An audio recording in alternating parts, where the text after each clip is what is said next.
श्रद्धा से भरने का अर्थ है जब कोई हृदय को सीधा खोलने को तैयार है।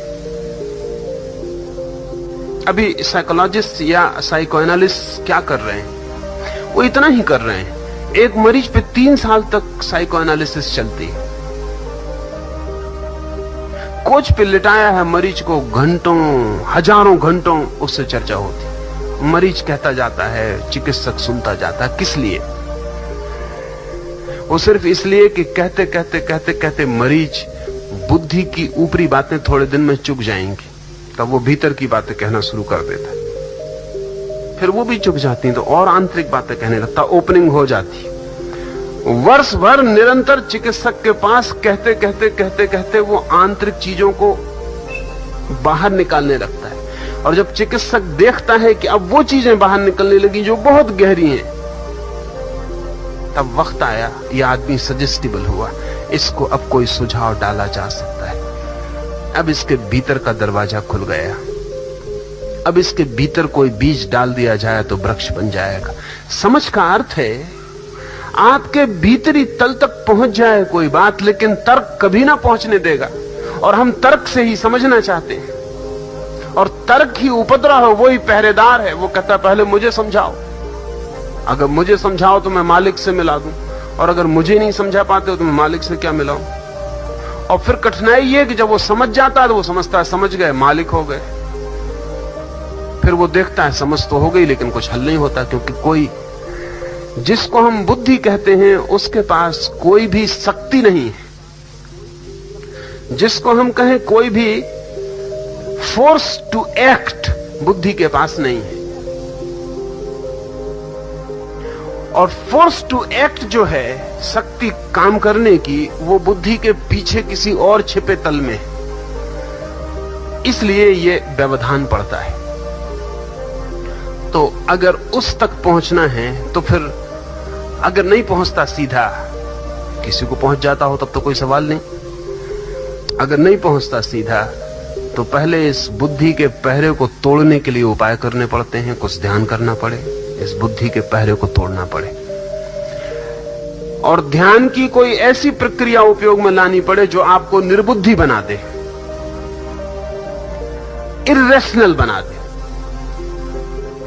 जैसे मैं जो ध्यान का प्रयोग करता हूं वो बिल्कुल बुद्धिहीन है, तो बुद्धिमान उसको देख के भाग जाएगा। वो कहेगा ये क्या हो रहा है कि लोग नाच रहे, चिल्ला रहे, कूद रहे, पागल। लेकिन जो आदमी नाच रहा है, कूद रहा है, वो बुद्धि के तल से नीचे उतर गया, क्योंकि बुद्धि तो सेंसस का काम करती है। वो कहती है क्यों हंस रहे हो, अभी कोई हंसने की बात ही नहीं, पहले हंसने की बात तो होने दो फिर हंसना। कहते क्यों रो रहे हो, अभी कोई रोने की बात ही नहीं, क्यों कूद रहे हो, कोई जमीन में आंच लगी है, आग लगी है कि तुम कूद रहे हो, ये क्यों घूंसे तान रहे हो हवा में, पहले किसी को गाली देने दो फिर घूंसा उठाना।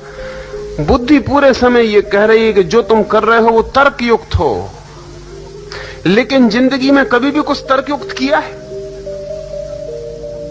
जब किसी से प्रेम हो जाएगा तब बुद्धि कहां होगी? और जब किसी से क्रोध हो जाएगा तब बुद्धि कहां होगी? और जब किसी को मारने का मन हो जाएगा या मरने का मन हो जाएगा तब बुद्धि कहां होगी? तो जिंदगी की जहां असली जरूरतें हैं वहां तो बुद्धि होगी नहीं। और उन गहरे बिंदुओं तक आप कभी उतर ना पाएंगे बुद्धि की बात मान के चलेंगे। तो ध्यान के सब प्रयोग आपकी बुद्धि की परत को तोड़ने के प्रयोग हैं। वहां आपकी एक दफा परत टूट जाए तो आप एकदम सरल हो जाते हैं। और जब आप सरल हो जाते हैं तो आपके पास एक अंतर्दृष्टि होती है जहां से चीजें साफ दिखाई पड़ती हैं। तब यह सवाल कभी नहीं उठता कि मेरी समझ में आ गया और क्रांति नहीं हुई।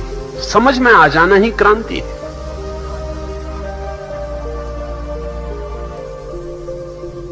To know is to be transformed. Knowledge is transformation. ये सवाल फिर नहीं उठता, लेकिन ये उठता है। और मैं ये नहीं कहता कि गलत उठता है, हम जैसे हैं आज, उसमें यह सवाल उठेगा।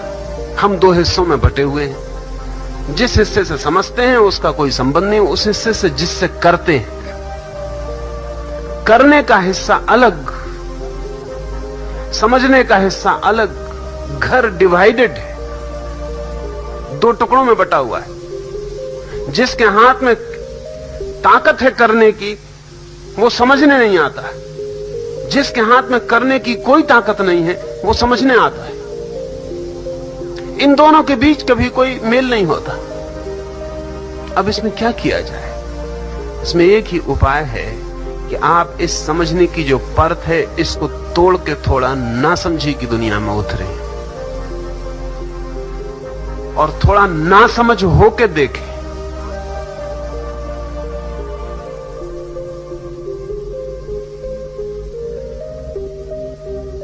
तो आपके इन दोनों विभाजनों के बीच की दीवार धीरे धीरे गिरेगी और आप दोनों में आना जाना आपका शुरू हो जाएगा।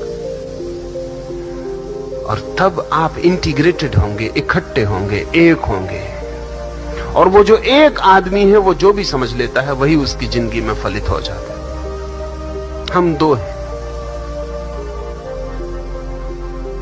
और इसलिए हमारा जो सवाल है वो जिंदगी तक उलझता चला जाता है, और हर जिंदगी के बाद ज्यादा उलझ जाएगा, क्योंकि विभाजन बढ़ता ही चला जाता है।